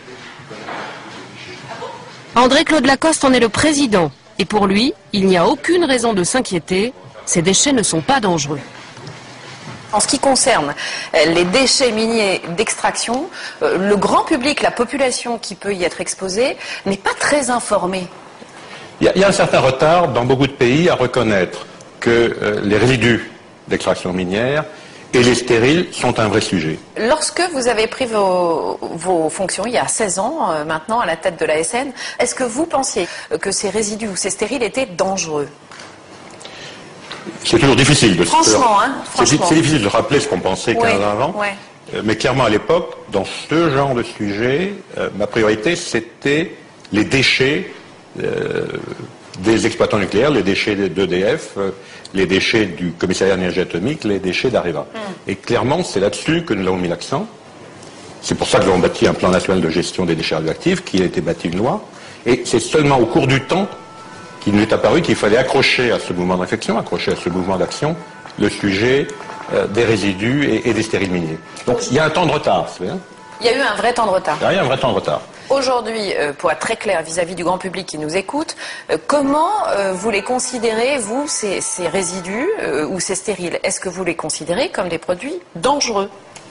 Je les considère comme des produits potentiellement dangereux, mais l'ensemble des mesures dont nous disposons nous conduit à penser que pour le moment, il n'y a pas de danger. Ils sont potentiellement dangereux, mais il n'y a pas de danger.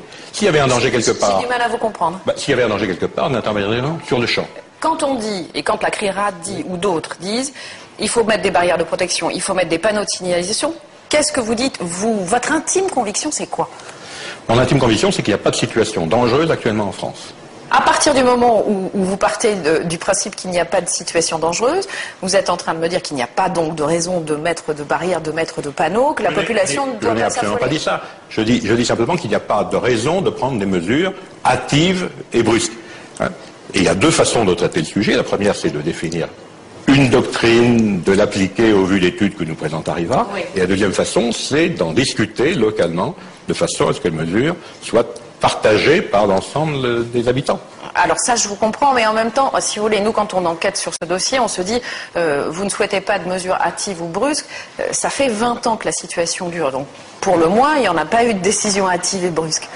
Oui, mais une décision hâtive et brusque, ce serait une décision consistant à mettre des barrières, à prendre des mesures de recouvrement de telle ou telle masse de déchets, sans savoir pourquoi, sans savoir comment, sans savoir qui en est responsable, sans savoir comment c'est surveillé. Nous, on a tendance à se dire c'est un principe de précaution pour la population. Oui, mais le principe de précaution est un principe tout à fait fondamental. C'est un principe vraiment fondateur pour une autorité de contrôle comme celle que je préside. Mais encore une fois, faut-il que les précautions soient prises dans des conditions correctement préparées. D'accord, et en attendant, on ne prend pas de précautions. Je reviens à quelque chose qui me semble important.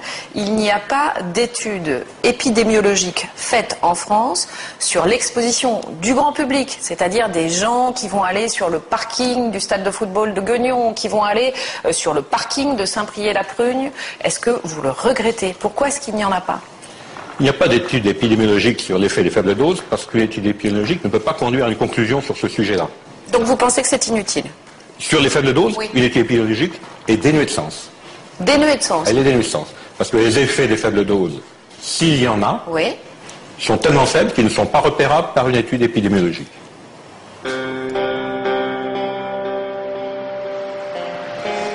Romain Icard, Emmanuel Amara, c'est vous qui avez mené cette enquête. Romain, on le voit bien, cette affaire, elle dure depuis 30 ans maintenant. Comment est-ce qu'on en est arrivé à cet état de secret national, entre guillemets, ce manque de transparence totale sur ce dossier? Il faut remettre ça dans son contexte. On est dans l'après-guerre, le nucléaire a fait son apparition et la France, dans un souci d'indépendance énergétique, a décidé de faire du nucléaire le moteur du pays. C'est le nucléaire triomphant. Exactement, c'est le nucléaire triomphant, celui du général de Gaulle. La France doit être un pays nucléaire, il nous faut la bombe et il nous faut nos centrales qui vont faire notre électricité. Dans ce contexte-là, le déchet qui est généré par la création de l'uranium, évidemment, ça passe au second plan. On n'a pas envie d'en parler. On n'a pas du tout envie d'en parler. Et surtout pas au grand public. Et surtout pas au grand public, et ça continue jusqu'à aujourd'hui. Alors justement, on n'a pas envie d'en parler au grand public, Emmanuel, mais est-ce que d'autres savaient, les politiques par exemple? Alors les politiques en sont parfaitement informés depuis une trentaine d'années. Les rapports circulent, ceux qui doivent savoir sont au courant. Et sur le terrain, ça donne une absence de contrôle pendant une trentaine d'années. Nous sommes retournés pour les besoins de l'enquête, dans le Limousin notamment. Et les inspecteurs de l'ADRIR, donc le gendarme de l'État pour l'environnement, nous ont avoué à demi-mot que les contrôles avaient commencé seulement à partir de 2004. En France, le nucléaire est un domaine réservé, un précaré où les décisions ne se prendraient qu'au plus haut niveau, à l'Élysée. Nous allons vous raconter comment des ministres et des députés n'ont jamais eu leur mot à dire face à la puissante compagnie qui fournit à la France son combustible nucléaire. Comment la Cogema, devenue depuis Areva, a réussi à faire passer ses rejets radioactifs pour de vulgaires déchets domestiques. Notre histoire commence en 1991. Un ancien journaliste, Pierre Desgroppes, a été nommé à la tête du Conseil supérieur de la sûreté de l'information nucléaire. Cette année-là, il rend son rapport sur les dépôts de matières radioactives au ministre de l'Industrie, mais aussi de la Santé et de l'Environnement. Dans ce rapport, il consacre un chapitre aux déchets des mines d'uranium françaises. En 7 pages, Pierre Desgroppes pointe tous les dangers à venir, les quantités énormes de déchets, leur dispersion, et surtout il affirme que la radioactivité des résidus de traitement de l'uranium serait sous-estimée. Le résidu contient encore un peu d'uranium, mais surtout la quasi-totalité des descendants radioactifs de l'uranium, et en particulier le radium-226. Les résidus, ce sont ces millions de tonnes de boue radioactive rejetées dans les campagnes, comme ici dans le Limousin, et même dans certaines villes françaises. Selon Pierre Desgroppes, la dangerosité de ces résidus serait négligée par la Cogema et l'État. Ce spécialiste en radioprotection va nous expliquer que Pierre Desgroppes avait raison. L'uranium, en général, il n'est pas tout seul. Il a des enfants radioactifs, et il en a une douzaine ou une quinzaine. Et on a dit on se préoccupe que du père, et pas des enfants. Or, il se trouve que les plus toxiques, c'est pas le père, sont les enfants. Et donc, on attire un trait sur les enfants qui sont la préoccupation majeure aujourd'hui. C'est un non-sens scientifique et technique. Ces enfants très radioactifs de l'uranium devraient être pris en compte, car ils restent présents dans les résidus de traitement. Le directeur du laboratoire de la CRIRAD va nous le démontrer. Voici un échantillon de ces résidus, prélevé à Belzane, près de Limoges. Bruno Charéron va le placer dans un spectromètre, un appareil qui va mesurer l'importance de la radioactivité des enfants de l'uranium.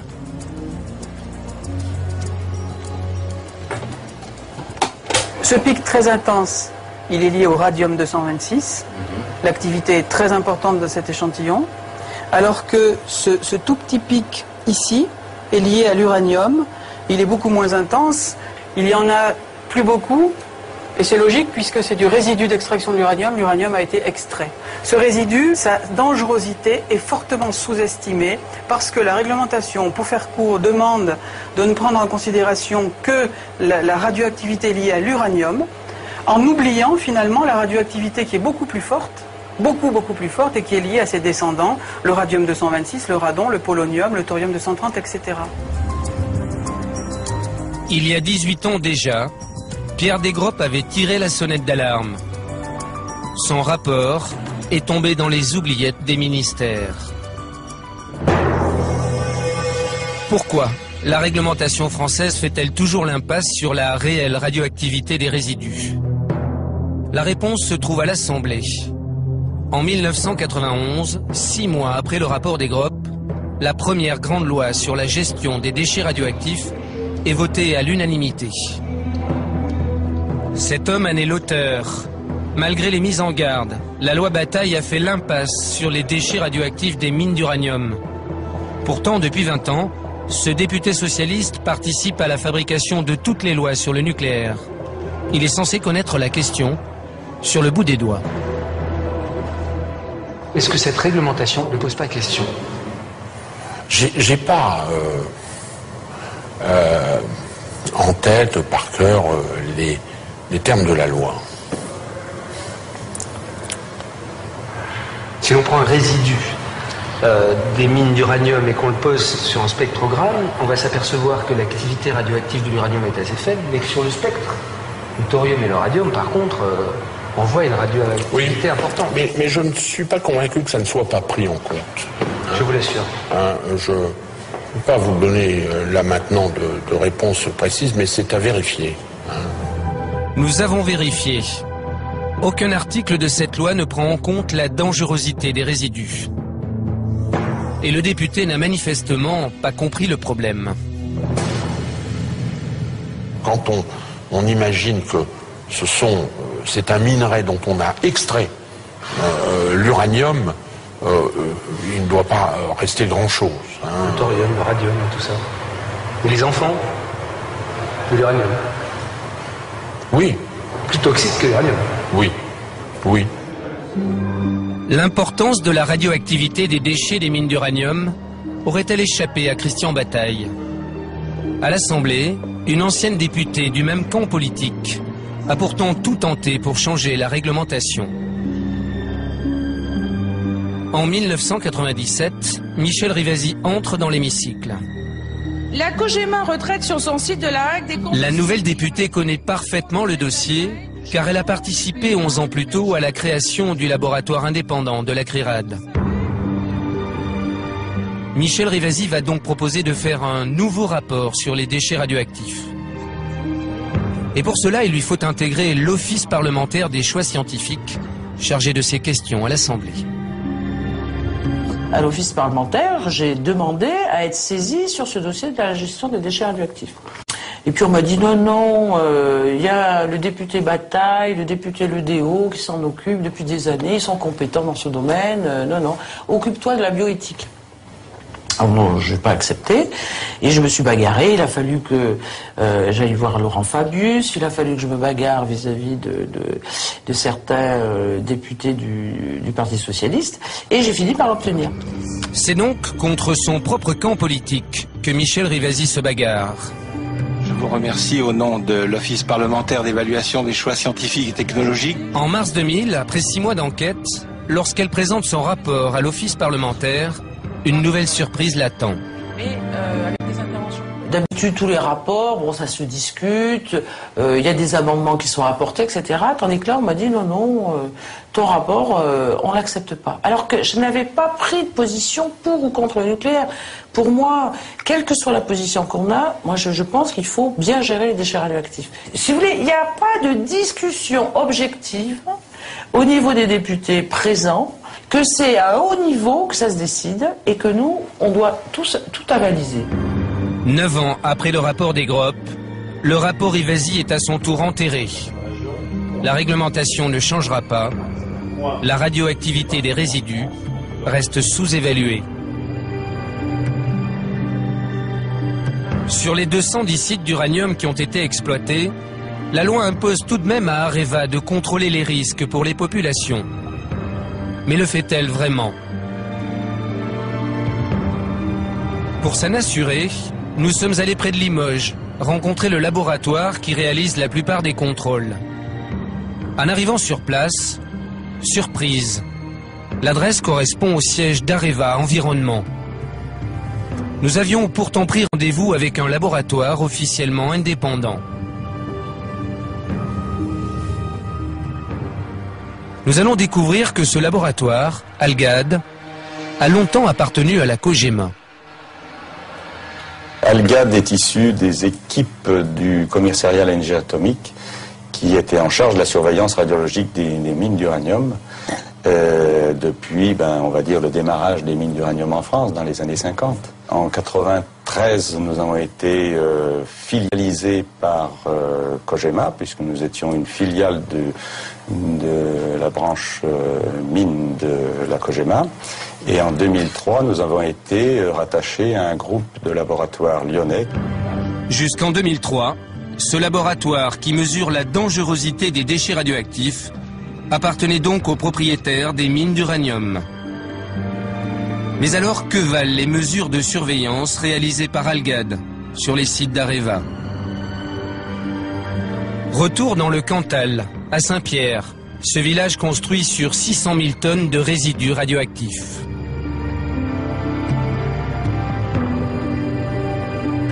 Direction, le lotissement communal. Cet expert du laboratoire de la CRIRAD mesure la radioactivité dégagée par les résidus le long des jardins. 2000 coups secondes, 1000, 800, 700. Nous arrivons à proximité d'un capteur de surveillance placé par Algad pour le compte d'Areva. Et là, on arrive sur une machine qui mesure aussi là là, on arrive sur un dosimètre de site. C'est ce qui fait les mesures légales. Elles sont bien situées pour vous? Disons que là, au pied de cet appareil, on est à 460 chocs, 480 chocs. Quand on remonte le long de cette clôture, on a des points à 2000 chocs et ça va de 700, 800, 1000, 2000, voilà. Et il est au point le plus bas. Là, je peux pas dire autre chose. D'accord. C'est bizarre. S'agirait-il d'une erreur? Quelques centaines de mètres plus loin, voici un nouveau capteur de contrôle. Là, on est à quel niveau, là, ici? Donc là, on est à 700 chocs secondes. Si je fais quelques mètres, je vais monter à 3 fois, 4 fois cette mesure-là, quoi. D'accord. Donc c'est vrai qu'on peut mesurer sur un site très contaminé, on peut mesurer pas grand-chose si on veut. Tout dépend de l'endroit où on va poser la station de mesure. Donc ces machines ont été posées par l'exploitant, à l'endroit où l'exploitant a bien voulu les poser. Et elles sont posées opportunément? Elles sont posées pas forcément opportunément, non. On n'a pas la même conception de l'endroit où il faut mettre ce genre de capteur, quoi. Au cours de notre enquête, tous les capteurs que nous avons croisés ne se trouvaient jamais sur les points les plus forts de radioactivité. Et c'est bien le problème. Car ce sont les mesures faites par ces capteurs qui sont transmises aux organismes de l'État, chargés de veiller sur la santé des populations. C'est ce qu'a découvert Corinne Lepage lorsqu'elle est devenue ministre de l'Environnement en 1995. Je donne un exemple qui est une réalité. Je vous disais que je me suis un peu occupée de l'OPRI. J'ai demandé à l'OPRI, l'Office de protection contre les rayonnements ionisants, qui était chargé de contrôler la radioprotection, c'est-à-dire l'aspect santé, comment ils faisaient leurs mesures. J'ai demandé d'abord à leur directeur, j'ai pas eu de réponse. Au bout d'un mois ou un mois et demi, j'ai envoyé un courrier, je n'ai pas eu de réponse. J'ai envoyé une lettre recommandée avec accusé de réception, ce qui n'est pas dans les usages de l'administration, pour apprendre que l'OPRI ne faisait aucune mesure et qu'elle se contentait de celle que la Cogema lui transmettait. Donc nous avons en fait un système dans lequel il y a un mélange permanent des genres entre contrôleurs et contrôlés.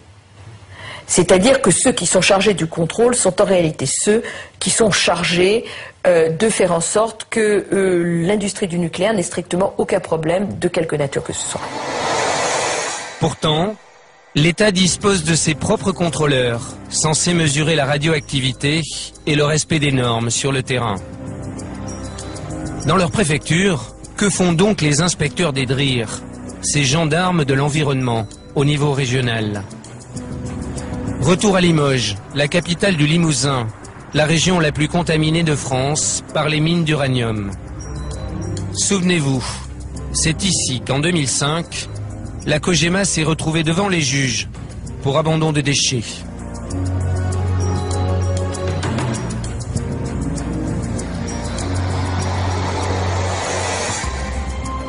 l'association Sources et Rivières avait porté plainte. Sur les contrôles qu'effectuait l'État sur l'industriel.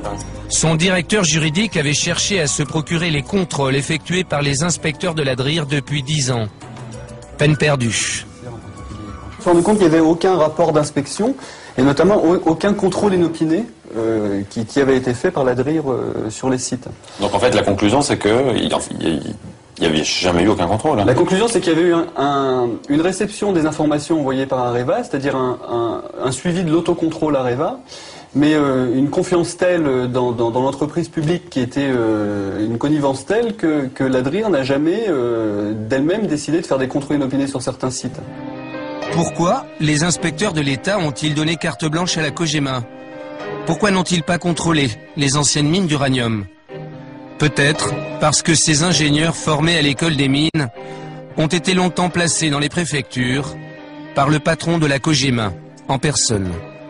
Le directeur général de la Cogema, qui était M. Sirota, se trouvait en même temps le patron du corps des mines, c'est-à-dire le patron de tous les gens qui étaient chargés d'inspecter les centrales nucléaires et bien entendu l'usine de La Hague. Et là, il me paraissait une incompatibilité totale. Mon collègue de l'industrie aurait été assez d'accord avec moi, M. Morotra, auquel je rends hommage, pour que M.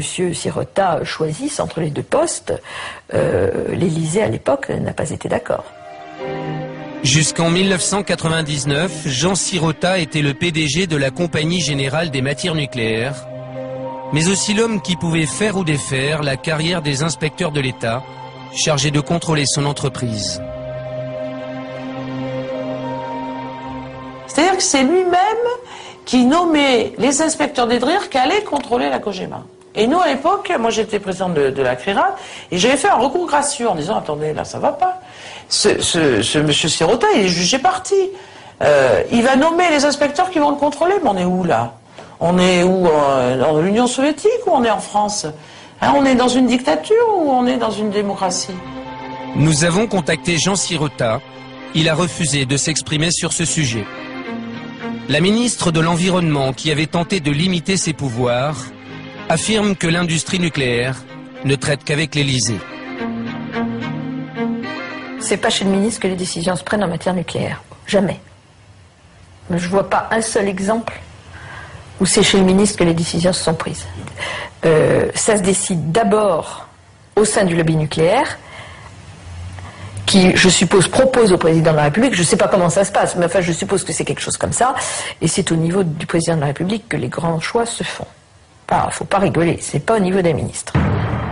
Au printemps 97, quand Corinne Lepage quitte son fauteuil de ministre, une écologiste pure et dure va la remplacer. Mais il lui faudra aussi s'incliner. Dominique Voynet n'était pas disponible pour en parler, mais nous avons retrouvé le conseiller de la ministre de l'Environnement jusqu'en 2001. En arrivant au gouvernement, Roland Lagarde et sa ministre verte connaissent bien le problème des déchets des mines d'uranium. Ils vont tenter de faire passer les fameux résidus dans des installations nucléaires de base, des INB, des sites sécurisés comme les centrales nucléaires. Les sites, vous savez, de stockage par exemple, ils auraient dû tous basculer en installation nucléaire de base. Alors ça, c'est toute la question, voilà. Ça, c'est toute la question. Et alors pourquoi, par exemple, cette question n'est pas... Parce qu'à chaque fois qu'on a essayé, alors pour le coup, de l'aborder en disant il faut considérer que tout ça c'est des INB et l'exploiter comme des INB, eh bien on n'a jamais, on a perdu dans toutes les interministérielles. Donc à partir de là, quand vous êtes mis, vous avez quoi la possibilité de démissionner en disant je claque la porte parce que c'est intolérable, ou de faire avec.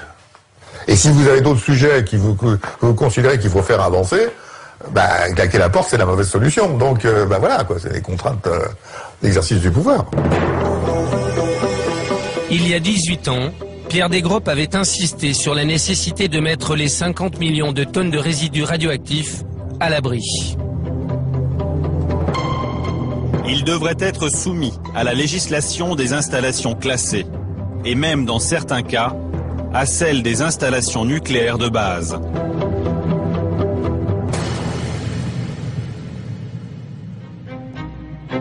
Aujourd'hui, les résidus reposent dans des sites qui sont parfois ouverts au public. Regardez bien ce film de communication réalisé pour la Cogema en 1999. Le deuxième producteur mondial de combustible nucléaire explique comment ces 210 mines d'uranium françaises ont été restituées à la nature après leur fermeture. Nous réaménageons pour faire en sorte que la nature puisse finalement se rétablir le plus facilement possible. Nous sommes un peu des facilitateurs en quelque sorte, pour que la nature puisse reprendre ses droits. Pour que la nature reprenne ses droits, la Cogema a enterré les déchets de ces mines d'uranium. Elle a recouvert des millions de tonnes de résidus, ces boues radioactives, avec des stériles, ces cailloux radioactifs, avant de déposer sur le tout une couche de terre pour faire un beau décor. Nous sommes intervenus pour les préconisations de végétalisation pour répondre à la restauration écologique du site. Alors les deux grands principes fondamentaux, c'est l'intégration paysagère, éventuellement aussi favoriser le retour de la faune sur le site. Avant, après, et voilà le travail. Partout en France, de beaux espaces naturels, des bases de loisirs, des habitations dissimulent des millions de tonnes de matière radioactive. Des décharges invisibles qui risquent très vite d'être oubliées.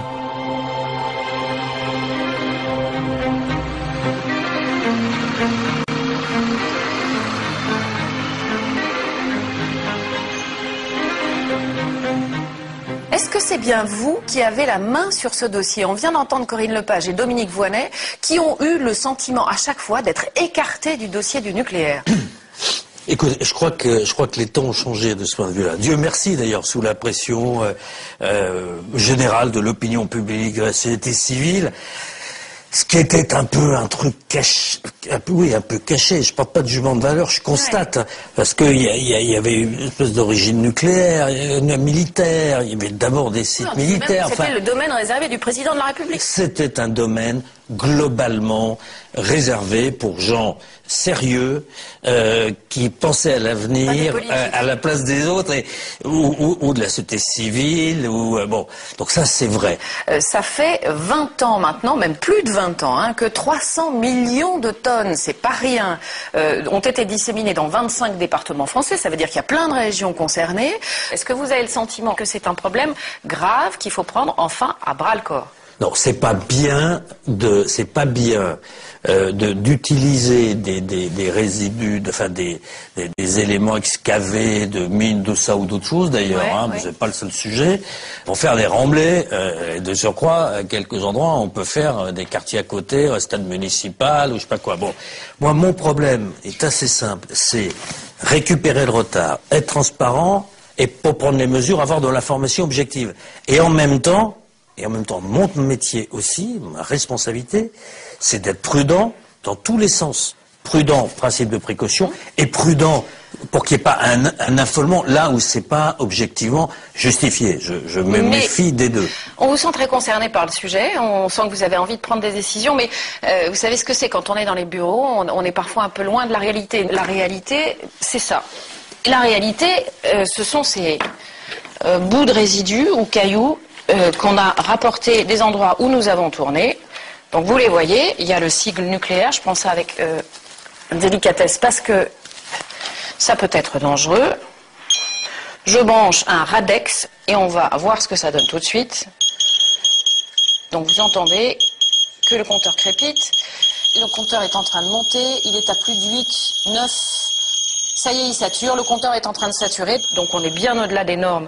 Ça veut dire que si on reste autour de ce boîtier pendant un certain temps, il y a des risques non négligeables de cancer. Je ferme, boîtier plombé, je ferme, c'est pas la peine qu'on prenne des risques et qu'on vous en fasse prendre.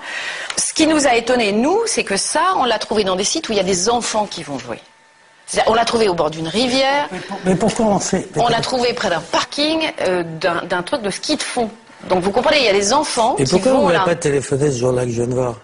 Ah ben écoutez, on vous téléphone quand vous voulez. Mais non, mais attendez, mais voilà, c'est là. Ça dans un... Enfin, je veux dire... Non, mais c'est là, c'est là. Si vous m'expliquez que vous trouvez un produit dangereux, d'abord vous avez une obligation légale, qui est l'article 40. Ouais. Vous devez me prévenir, c'est une obligation, enfin toute personne détentrice de l'autorité. Vous aurez dû aller immédiatement chez le maire, chez le procureur de la République, chez le ministre, dire, attendez, là il y a un truc qui va pas du tout dans ce pays. Mais vous vous rendez compte que vous avez gardé ce secret? Mais non, pas du tout.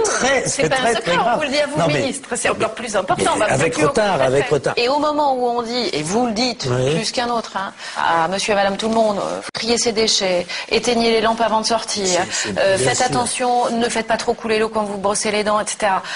Si on a l'impression qu'il y a 2 poids 2 mesures, c'est qu'à nous, on nous demande de changer nos habitudes radicalement, et vous avez raison de le faire, et que d'autre côté, il y a des déchets autrement plus dangereux. Vous savez, il n'y a pas 2 poids 2 mesures.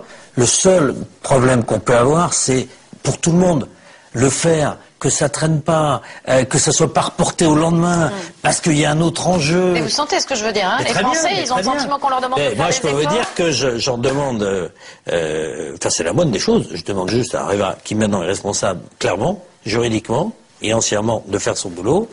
Je demande d'avoir le rapport d'enquête, je demande d'avoir, la radiographie maintenant, on l'a. On va vérifier avec les préfets qu'il n'y ait pas des endroits où il y a des enlèvements d'ordre banal, mais qui pourraient être peut-être pas si banal que ça. Bon, c'est même très très peu, si c'est pour aller faire un lotissement, c'est pas pareil qu'un poil plus pour aller faire un truc, je sais pas où. Enfin bon, donc il faut analyser tout ça. On s'est mis en situation de le faire. Voilà, tout ce que je peux vous dire. Clôturer, mettre des panneaux, tout ça, dans un an, tout est fait. Oh ben, non, plus vite que ça. Moins que ça. Ah oui, oui. Oh bah oui. Mais vous savez, je veux dire quelque chose. Un truc comme ça, c'est pas plus compliqué de faire vite.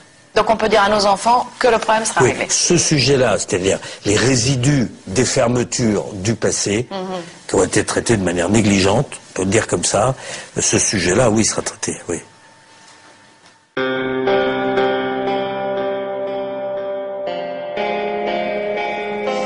C'est la fin de cette émission, mais nous sommes loin d'en avoir fini avec ce dossier que nous laissons en héritage aux générations futures. La durée de vie de l'uranium, sachez-le, est de 4,5 milliards d'années. On se retrouve au mois d'avril pour une nouvelle enquête de Pièces à conviction. Dans un instant, Soir 3. Merci de nous avoir suivis. Bonsoir. Il y a des forces politiques en France qui sont contre le nucléaire. C'est une absurdité, car le nucléaire est une énergie propre.